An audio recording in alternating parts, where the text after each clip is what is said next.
आज सकाळी राज्याचे उपमुख्यमंत्री अजितदादा पवार हे मुंबईवरून बारामतीला जात असताना त्यांचा विमान अपघातात दुर्दैवी मृत्यू झाला असून संपूर्ण राज्यात शोककळा पसरली असून गोंदिया येथील प्रफुल्ल पटेल यांच्या राष्ट्रवादी कार्यालयात राष्ट्रवादी कार्यकर्त्यांनी अजितदादा पवार यांना भावपूर्ण श्रद्धांजली देण्यात आली। यावेळी राष्ट्रवादीच्या काही महिला पदाधिकारी श्रद्धांजली देत असताना त्यांना अश्रू अनावर झाले।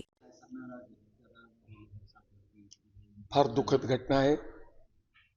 महाराष्ट्र आणि देशासाठी अपूर्णीय क्षती आहे। विभाग नेता माननीय अजितदादा पवार यांच्या गोंदिया आणि भंडारा जिल्ह्यावर एक अत्यधिक प्रेम होता आणि सकाळी हे बातमी आल्यानंतर पूर्ण राज्यात एक दुःखाचे वातावरण आहे आणि गोंदियामध्ये आम्ही सर्व राष्ट्रवादीचे कार्यकर्ते आणि राज्याचे प्रत्येक नागरिकाच्या मनात एक फार मोठा दुःख आहे।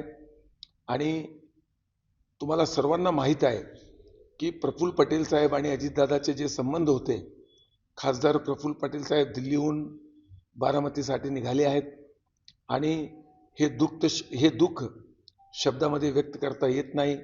फार मोठी हानी झालेली आहे, नुकसान झालेलं आहे, राज्याचं नुकसान झालेलं आहे।